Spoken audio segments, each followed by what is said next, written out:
Hello friends, मैं विनय निर्भीक। Friends, आपका एक बार फिर से हमारे चैनल पे स्वागत है। तो फ्रेंड्स, जैसा कि मैं आप लोग से वादा किया था कि मैं कुछ दिनों बाद अपने एक बहुत बड़े सर्वे और एक कैलकुलेशन यानी गणना के बाद में आप लोग को एक एग्जैक्ट कट ऑफ यानी कि सटीक कट ऑफ ला करके दूंगा, ताकि आप लोग के मन में कोई डाउट न रह जाए। तो फ्रेंड्स, वही मैं आज लेकर के आया हूँ।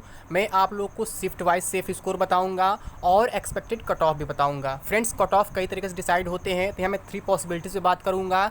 तो तीनों अलग अलग पॉसिबिलिटीज़ पे कट ऑफ अलग अलग वेरी करेंगे। ठीक है, उन पॉसिबिलिटीज़ को समझना ज़रूरी है, क्योंकि तीनों पॉसिबिलिटी क्या है, डिफरेंट डिफरेंट हैं। किसी पॉसिबिलिटी कट ऑफ हाई जा सकता है, तो आप लोग के मार्क्स भी वहाँ पे हाई ही रहेंगे, घबराने की जरूरत नहीं है। और कट ऑफ अगर लो जाएगा तो आप लोग के मार्क्स भी उसी अकॉर्डिंग लो रहेंगे। यानी जितना कट ऑफ बढ़ेगा उतना ही मार्क्स आपका बढ़ेगा आपके रॉ स्कोर के अकॉर्डिंग। तो मैं बताऊंगा तीनों पॉसिबिलिटी क्या है, कैसे डिसाइड होता है, कैसे नॉर्मेशन होता है, मैं सब कुछ बताने वाला हूँ।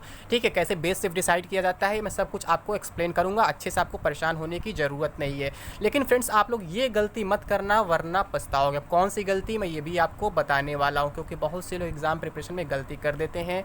ठीक है, तो आप लोग को ये गलती नहीं करना है। मैं बताऊंगा पिछले लेखपाल वैकेंसी मैंने कैसे प्रिपरेशन किया था, कैसे उसे क्वालिफाई किया था, वो बताऊंगा। ठीक है, मैं सबसे पहले ये कहूँगा फ्रेंड्स, आप लोग कट ऑफ के चक्कर में न पढ़ करके सबसे पहले आप लोग क्या करें, अपना प्रिपरेशन अभी से स्टार्ट कर दें। ठीक है, और प्रिपरेशन स्टार्ट करने के लिए क्या चाहिए आपको, कि आपको एक मीडियम चाहिए, एक माध्यम चाहिए, यूट्यूब पे कोई ऐसा चैनल जो आपको पढ़ा सके, सही से पढ़ा सके। ठीक है, तो उसी को देखते हुए एग्जाम पूरी टीम की तरफ से खुद विवेक सर लेकर के आ रहे हैं आप लोग के लिए एक सरप्राइज़।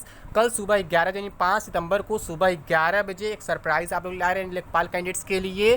कल टीचर्स डे है, कल धमाल मचा दीजिए फ्रेंड्स आप लोग लाइव इनसे जुड़ करके। ठीक है, मैं इस वीडियो का लिंक डिस्क्रिप्शन बॉक्स में डाल दिया हूँ, वहाँ से क्लिक करके आप रिमाइंडर अपना सेट कर सकते हैं, रिमाइंडर ऑन कर सकते हैं, ताकि आप इनसे लाइव जुड़ सके। फ्रेंड्स, लाइव जुड़ेंगे तो आपको एक सरप्राइज़ मिलेगा कल सुबह 11 बजे। आपको मालूम है यूपी ट्रिपल स्पेट एग्जाम में इन्होंने झंडे गाड़ दिए ऑलरेडी। ठीक है, इनके सभी स्टूडेंट्स ने अच्छे स्कोर किए हैं, और आप लोग भी अगर पहले जुड़े तो आप लोगों ने अच्छे स्कोर किया ही होगा। ठीक है, अब लेखपाल की प्रिपरेशन स्टार्ट होगी, तो कल सरप्राइजिंग क्लास है, तो आप लोग उसे जरूर ज्वाइन करें फ्रेंड्स, लाइव जुड़ जाएं। ठीक है फ्रेंड्स, और उसका रिमाइंडर आप लोग सेट जरूर कर लें। ठीक है, अब हम बात करते हैं कट ऑफ के बारे में।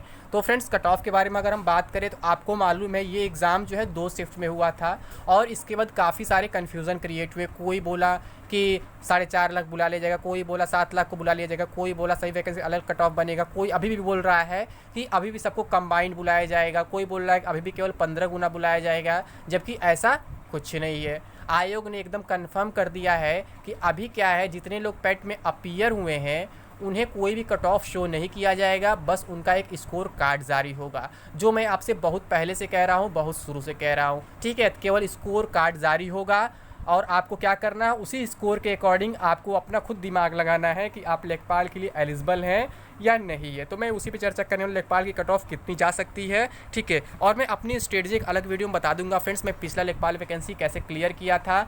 ठीक है, मैं अपनी सारी परिश्रम बताऊंगा, मुझे इंटरव्यू के लिए कितना मेहनत करना पड़ता, रिटन एग्जाम कितना मेहनत करना पड़ता, मैं अलग बता दूंगा। ठीक है, लेकिन अभी क्या हम लोग कट ऑफ पे चर्चा कर लेते हैं। तो मेरा एक्सपीरियंस है फ्रेंड्स, मैं डिपार्टमेंट से जुड़ा हूँ, मुझे आइडिया है कितना कट ऑफ जा सकता है, कितना कट ऑफ नहीं जा सकता है। ठीक है, मैं शुरू से आप लोग को कह रहा हूँ एग्जाम होने से पहले से ही कि जो फर्स्ट शिफ्ट होगा उसमें नॉर्मेशन का फ़ायदा मिलेगा, मैं आपसे लगातार कह रहा हूँ, और एग्ज़ाम होने के बाद भी वही बात कह रहा हूँ। ठीक है, तो फ्रेंड्स, अगर हम शिफ्ट वाइज सेफ स्कोर की पहले बात करें, तो मैं शुरू से एक बात आपसे रिपीट कर रहा हूँ कि अगर आप फर्स्ट शिफ्ट में हैं और अगर आप यूआर कैटेगरी से बिलोंग करते हैं, और अगर आपके 55 रॉ मार्क्स बन रहे हैं, तो आप बिल्कुल सेफ़ हैं, आपको कोई भी बाहर नहीं कर सकता है। आप लेखपाल एग्ज़ाम में ज़रूर अपीयर होंगे, आपका एडमिट कार्ड ज़रूर आएगा। यहाँ एडमिट कार्ड वर्ड क्यों यूज़ किया जा रहा है फ्रेंड्स, क्योंकि आपको मालूम है कि एडमिट कार्ड सभी का नहीं आएगा। फॉर्म तो सभी से भरवा लिया जाएगा, लेकिन फिर से उसके बाद स्क्रूटनी किया जाएगा, फिर से चेक किया जाएगा कि इसका पीईटी में कितना स्कोर है या कि इसका कितना परसेंटाइल है। तो आपको परेशान होने की ज़रूरत नहीं है। अगर आपका सिर्फ 155 मार्क्स है, तो आपका मान चलिए 95 परसेंटाइल के आसपास रहने वाला है। अब परसेंटाइल आप कहेंगे क्या होता है, तो 55 का मतलब 95 परसेंटाइल, मतलब ये हो गया फ्रेंड्स कि आप 95% कैंडिडेट से ऊपर है, यानी आपका स्कोर जो है 95% कैंडिडेट्स के स्कोर से ऊपर है। तो ये हो गया शिफ्ट 1 का 55 केवल यूआर के लिए। अगर आप ओबीसी से बिलोंग करते हैं तो ओबीसी का भी कट ऑफ लगभग सेम रहता है, तो आप 55 ही मान के चलेंगे। अगर आप ईडब्ल्यूएस से बिलोंग करते हैं तो ईडब्ल्यूएस कट ऑफ मान के चलिए 53, केवल अभी सेफ स्कोर है, फिर हम कट ऑफ अलग से चर्चा करेंगे। मैं फिर बोल रहा हूँ, कट ऑफ पे 3 फैक्टर है, 3 पॉसिबिलिटी है। जैसे जैसे कट ऑफ बढ़ेगा वैसे आपका रॉ स्कोर भी नॉर्मल स्कोर में चेंज हो जाएगा, बढ़ जाएगा, फिर जैसे घटेगा वो भी घट जाएगा। तो परेशान होने की ज़रूरत नहीं है, ठीक है। अगर हम SC की बात करें, अगर आपका 50 है तो आप बिल्कुल सेफ़ हैं। ST की बात करें, अगर आपका 45 है तो आप बिल्कुल सेफ़ हैं। अगर हम PH वगैरह का बात करें तो भी 45 या 40 है तो भी आप सेफ़ हैं। 40 है तो भी आप सेफ़ है, परेशान होने की ज़रूरत नहीं है, ठीक है। क्योंकि PH बार बार पूछते हैं कमेंट बॉक्स में कि मेरा इतना है, तो अगर आपका 40 है तो भी आप सेफ़ हैं। अब अगर हम शिफ्ट 2 की बात करें फ्रेंड्स, सेफ स्कोर क्या हो सकता है, तो मैं बताया था फ्रेंड्स, शिफ्ट 2 वालों का थोड़ा सा पेपर लेवल ईजी रहेगा, और पेपर लेवल ईजी आया भी था। पेपर होने के बाद में यही बात कहा था,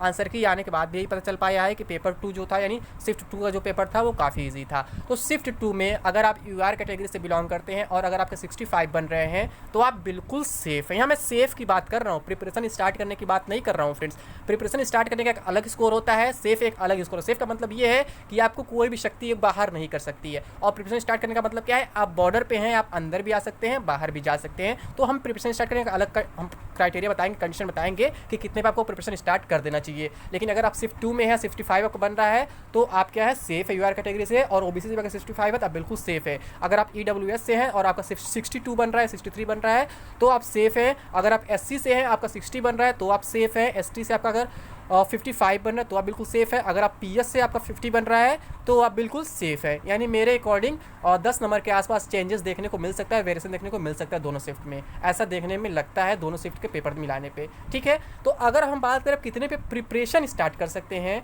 तो मान के चलिए अगर आप शिफ्ट 1 से हैं, ठीक है, और अगर आपके जितना मैं सेफ स्कोर बताया हूँ उससे 5 मार्क्स अगर कम कर दें तो भी आप प्रिपरेशन स्टार्ट कर सकते हैं। यानी शिफ्ट 1 में अगर UR कैटेगरी से आपका 50 स्कोर बन रहा है तो आपको प्रिपरेशन स्टार्ट कर देना चाहिए। अगर उससे कम है तो फिर आपको इसके बारे में नहीं सोचना चाहिए, क्योंकि इसमें ट्रिपल सी सभी लोगों के पास हो चुका है, परेशान होने की जरूरत नहीं है, उससे कट ऑफ डाउन नहीं जाएगा, ठीक है। ट्रिपल सी लगेगा, आपको मालूम सोर्स बोल रहा हूँ, ठीक है। तो अगर UR का 50 है, OBC का 50 है तो आपको प्रिपरेशन स्टार्ट कर देना चाहिए। अगर EWS का 48 है तो प्रिपरेशन स्टार्ट कर देना चाहिए। अगर SC का 45 है तो प्रिपरेशन स्टार्ट कर देना चाहिए। अगर ST का 40 है तो प्रिपरेशन स्टार्ट कर देना चाहिए। और अगर PWD का 35 है तो प्रिपरेशन स्टार्ट करना चाहिए। ये रहा शिफ्ट 1 के लिए। अब अगर हम शिफ्ट 2 की बात करें फ्रेंड्स, तो शिफ्ट 2 में क्या है, अगर UR और OBC का 60 रहता है तो प्रिपरेशन स्टार्ट कर देना चाहिए। अगर EWS का जो है आपका 55 रहता है, 58 रहता है तो प्रिपरेशन स्टार्ट कर देना चाहिए। SC का 55 रहता है तो प्रिपरेशन स्टार्ट कर देना चाहिए। ST का 50 रहता है तो प्रिपरेशन स्टार्ट कर देना चाहिए, ठीक है। और अगर वहीं हम PWD की बात करें, 45 रहता है तो प्रिपरेशन स्टार्ट कर देना चाहिए। अब बात करते हैं हम एक्सपेक्टेड कट ऑफ की, और 3 कौन कौन सी पॉसिबिलिटीज़ हैं। तो फ्रेंड्स, एक्सपेक्टेड कट ऑफ जो होता है वो नॉर्मलाइजेशन के बाद, मतलब कट ऑफ जो होता है नॉर्मलाइजेशन के बाद डिसाइड होता है, तो उसी के अकॉर्डिंग हम एक्सपेक्टेड कट ऑफ की भी बात करेंगे। तो नॉर्मलाइजेशन कई क्राइटेरिया होता है फ्रेंड्स, उसमें क्या होता है, सबसे पहले एक बेस शिफ्ट डिसाइड किया जाता है, और बेस शिफ्ट का सबसे पहला रीज़न यही होता है जिसमें अटेंडेंस सबसे अधिक होता है, जिसका एवरेज स्कोर सबसे अधिक होता है, जिसको उसको बेस शिफ्ट मान लेते हैं, ठीक है, जो मीन मतलब सबसे अधिक निकलता है। तो यहाँ पर अगर देखा जाए तो पहला कंडीशन हमें यही लगता है कि जो शिफ्ट 2 है उसे बेस्ट शिफ्ट माना जाएगा, क्योंकि वहाँ पे अटेंडेंस भी अधिक रहा मेरे ख्याल से। क्योंकि शिफ्ट 1 के टाइम जो है बारिश वगैरह हो रहा था तो काफ़ी लोग अपसेंट हो गए थे, शिफ्ट 2 में कम लोग अपसेंट हुए थे, ठीक है। तो शिफ्ट 2 जो है आपका बेस्ट शिफ्ट माना जा सकता है, और जो आपके रॉ स्कोर के मीन जो निकलेंगे वहाँ से भी लग रहा है शिफ्ट 2 का ही रॉ स्कोर का मीन जो है अधिक निकलेगा। तो अगर शिफ्ट 2 को हम बेस मान लेते हैं, बेस का ही क्राइटेरिया होता है बेस शिफ्ट मानने का, तो शिफ्ट 2 को अगर हम बेस शिफ्ट मान लेते हैं तो फिर क्या होगा, शिफ्ट 2 का कोई मार्क्स न बढ़ेगा न घटेगा। फिर वहाँ पे क्या हो जाएगा, शिफ्ट 1 का क्या होगा, मार्क्स बढ़ जाएगा, वही 5 से 10 मार्क्स बढ़ सकता है। कुछ लोग 2-3 के ऊपर कह रहे हैं, इतना कम गैप नहीं रहेगा, 5 से 10 मार्क्स आपका बढ़ सकता है। यही कारण है मैं आपसे कह रहा हूँ कि शिफ्ट 2 वाले 65 पे सेफ मान सकते हैं और शिफ्ट 1 वाले 55 पे सेफ मान सकते हैं। तो अगर इस पॉसिबिलिटी पे अगर कट ऑफ बनता है, शिफ्ट 2 को बेस मान लिया जाता है और उसके मार्क्स में कोई चेंजिंग नहीं होता है, तो कट ऑफ जो है आपका वो 62-63 के आसपास रहने वाला है UR का और OBC का, और EWS का भी 60 के आसपास रहने वाला है। और अगर SC का बात करें तो 58 के आसपास रहने वाला है, ST का 53 और आपका PWD का 48। अगर हम फीमेल का यही बात कर ले फ्रेंड्स, तो फीमेल का भी कट ऑफ कहीं ना कहीं जो है आपका OBC के ही, मतलब SC के ही बराबर रहने वाला। फीमेल कट ऑफ बहुत ज़्यादा कम नहीं जाता है, SC के बराबर ही रहने वाला है, यानी 55-58 के आसपास ही रहने वाला है, ठीक है, अगर इस क्राइटेरिया पे होता है तो। और अगर मान लीजिए बाई चांस फर्स्ट शिफ्ट को बेस शिफ्ट मान लिया जाता है और सेकंड शिफ्ट को बेस नहीं माना जाता है। मान फर्स्ट शिफ्ट का अटेंडेंस अधिक निकल गया हो, क्योंकि मैं अपनी साइड देखा था बारिश हुआ था पूर्वी यूपी, बाकी पश्चिमी नहीं मालूम है, ठीक है। तो अगर अटेंडेंस अधिक निकल गया है, अगर जो मीन स्कोर का रॉ स्कोर का जो मीन निकल रहा है वो अधिक निकल जाता है, तो फिर फर्स्ट शिफ्ट को बेस मान लिया जाएगा। फर्स्ट शिफ्ट को बेस मान लिया जाएगा तो यहाँ पे क्या होगा, तो ऐसा कुछ नहीं सेकंड शिफ्ट के मार्क्स बढ़ जाएंगे, तब क्या होगा सेकंड शिफ्ट के मार्क्स माइनस हो जाएंगे। जी हाँ फ्रेंड,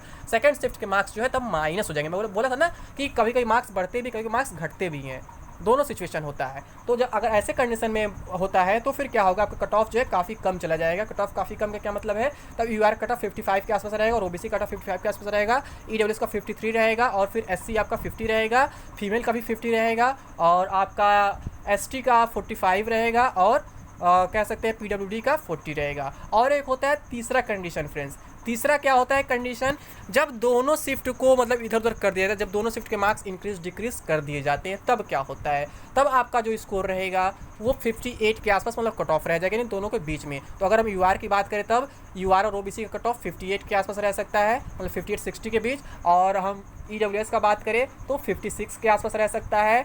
और अगर हम एससी और फीमेल की बात करें 53 के आसपास रह सकता है, एसटी की बात करें 48 रह सकता है और पीडब्ल्यूडी की बात करें तो आपका रह सकता है 43। यानी कहीं से भी आप देखेंगे घुमा फिरा के, अगर आपके 55 शिफ्ट 1 में बन रहे हैं तो आपको कोई नहीं रोक सकता है, और 65 शिफ्ट 2 में बन रहे तो कोई नहीं रोक सकता है। जैसे मैं बोला ना कि कुछ बढ़ जाए कुछ घट जाएगा दोनों शिफ्ट से, तो 58 से ऊपर कट ऑफ इस हिसाब से नहीं जाएगा। और अगर दो मान लीजिए कि एक का नहीं बढ़ता है, एक का घटता है केवल, तो 53 से ऊपर कट ऑफ नहीं जाएगा। और अगर मान लीजिए कि केवल बढ़ता है घटता नहीं है तो 62 से ऊपर कट ऑफ नहीं जाएगा, यानी कि वही 55 शिफ्ट 1 वाले सेफ हैं और 65 शिफ्ट 2 वाले सेफ हैं। तो फ्रेंड्स आप लोग कल का क्लास ज्वाइन करना न भूले विवेक सर का, ठीक है। कल आप लोग लाइव उनसे जुड़ जाइए, ये बहुत अच्छा क्लास आप लोग के लिए होने वाला है। बाकी आगे जो भी अपडेट होगा मैं आप लोग को दे दूंगा, मैं भी क्लास चला दूंगा क्या करना है, ठीक है। तो अभी के लिए बस इतना ही। थैंक यू, जय हिंद, जय भारत।